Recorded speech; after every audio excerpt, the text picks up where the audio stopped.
അങ്ങനെ ഇന്ന് ചിത്തിര രാവിലെ കുളിയൊക്കെ കഴിഞ്ഞ് പൂക്കളം ഇടാമെന്ന് കരുതി പുറത്തേക്ക് വന്നപ്പം നമ്മൾ ഇന്നലെ ഇട്ട പൂക്കളം അതേപോലെ കിടക്കുന്നുണ്ട് കേട്ടോ. നമ്മുടെ വീടിൻ്റെ താഴെ തോടും വെള്ളമൊഴുക്കും ഒക്കെ ഉള്ളതുകൊണ്ട് രാത്രിയിൽ നമ്മുടെ ഈ പ്രദേശത്തൊക്കെ നല്ല തണുപ്പായിരിക്കും കേട്ടോ. അതുകൊണ്ട് ഇതേപോലുള്ള പൂക്കളും ഒക്കെ പുറത്ത് വെച്ച് കഴിഞ്ഞാൽ രാവിലെ നല്ല ഫ്രഷ് ആയിട്ട് തന്നെ ഇരിക്കും. പണ്ടൊക്കെ ആണെങ്കിൽ ഞാൻ പൂക്കളിടാനുള്ള പൂവ് തലേന്നേ ശേഖരിച്ച് വെക്കും കേട്ടോ. പക്ഷേ ഇന്നതിനുള്ള സമയമൊന്നും കിട്ടിയില്ല. അതുകൊണ്ട് ഇന്ന് മുറ്റത്തുള്ള പൂക്കൾ കൊണ്ടാണ് പൂക്കളിടാൻ പോകുന്നത്.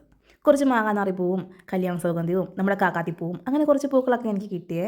ഇതാണ്ട് ഈ മാങ്ങാനാറിപ്പൂ കണ്ടോ, ഇതിൻ്റെ നിറം കണ്ടിട്ട് ഞാൻ എൻ്റെ ഹസ്ബൻഡിൻ്റെ പെങ്ങളുടെ വീട്ടിൽ നിന്ന്, പെങ്ങളുടെ വീട് കുറച്ച് ദൂരമാണ് കേട്ടോ, അവിടെ നിന്ന് എൻ്റെ വീട് വരെ ഇത് ഞാൻ സ്കൂട്ടറിൻ്റെ ഫ്രണ്ടിൽ ഇങ്ങനെ കെട്ടി വെച്ച് കൊണ്ടുവന്നായിരുന്നു. ഇതിൻ്റെ ഒരു തയ്യെന്ന് പറയാൻ പറ്റത്തില്ല കേട്ടോ.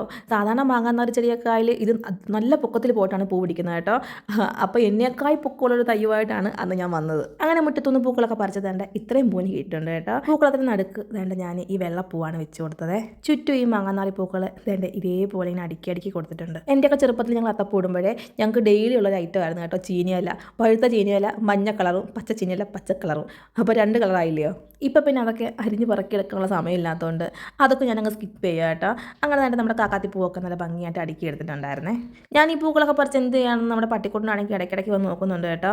ഞാൻ പറിച്ചുകൊണ്ട് വന്ന പൂക്കളൊക്കെ തീർന്നപ്പം ഞാൻ ഇടയ്ക്ക് വീണ്ടും ഒന്ന് കറങ്ങി വീണ്ടും കുറച്ച് പൂക്കളൊക്കെ കൊണ്ടുവന്ന് ഇന്നത്തെ അത്തപ്പൂക്കളം അങ്ങ് സെറ്റാക്കി.